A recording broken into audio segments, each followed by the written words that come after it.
Salam alaikum, bonjour tout le monde, j'espère que vous allez bien. Je reviens aujourd'hui avec une toute nouvelle recette, une recette pour vos goûters, vos petits-déj et vos brunchs. Il s'agit de gaufres, des gaufres qui sont croustillantes et moelleuses en même temps, donc exactement comme celle de la foire. Alors je peux vous dire que j'ai testé des dizaines de recettes et c'est vrai que celle-ci c'est la seule et unique que j'ai trouvée avec exactement la texture que je voulais. En plus de ça, elles sont light parce qu'elles sont sans lait et sans beurre. C'est d'ailleurs pour ça qu'elles sont bien croustillantes. Je vous mettrai la liste des ingrédients en barre d'infos ainsi que sur mon blog. Donc je vous recommande vraiment de tester la recette, je vous assure que vous ne serez pas déçus.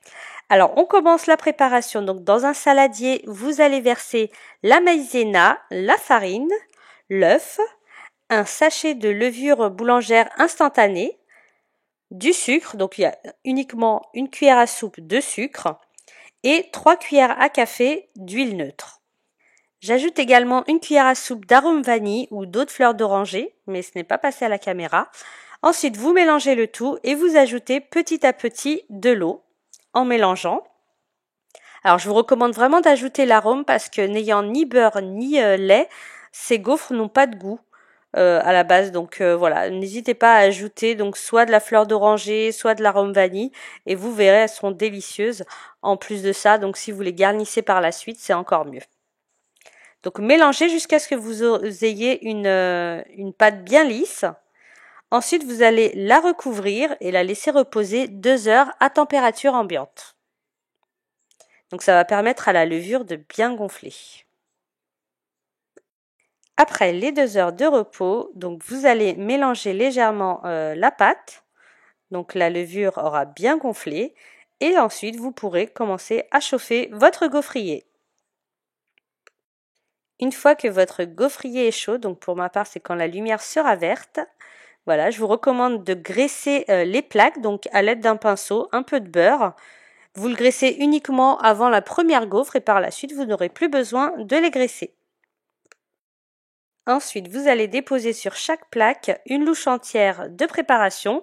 Donc n'hésitez pas à bien la remplir, ça vous permettra d'avoir une belle cuisson des deux côtés et d'avoir donc des gaufres bien dorées des deux côtés. Bien sûr, ne les remplissez pas trop, sinon ça va déborder de partout. Mais comme ça, c'est parfait. Ensuite, vous refermez votre gaufrier et vous laissez chauffer. Donc, selon les gaufriers, pour le mien, c'était entre 4 et 5 minutes. Voilà, après 5 minutes de cuisson, voilà vos gaufres bien dorées. On peut le voir même à l'image, qu'elles ont l'air croustillantes.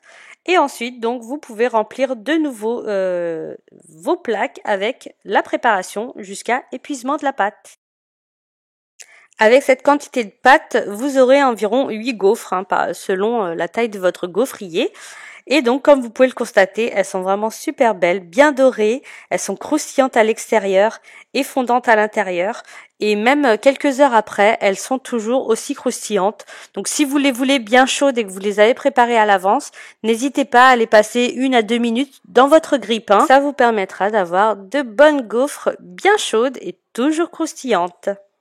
Franchement, niveau texture, c'est vraiment la meilleure recette que j'ai trouvée. J'ai d'ailleurs essayé récemment la recette de Cyril Lignac, qui est très très bonne, mais niveau texture, elle n'avait pas le croustillant qu'on recherche. Elle était plutôt moelleuse, comme celle qu'on achète dans le commerce, vous savez, des gaufres assez moelleuses. Donc, je vous partagerai quand même la recette, si vous aimez ce type de gaufres. Mais niveau texture, si vous voulez celle de la foire, c'est vraiment celle-ci qu'il faut tester. Je vous laisse donc sur ces images, j'espère que la vidéo et la recette vous auront plu. N'hésitez pas à vous abonner si ce n'est pas encore le cas et surtout cliquez bien sur la petite cloche pour être prévenu à chaque nouvelle vidéo. À bientôt!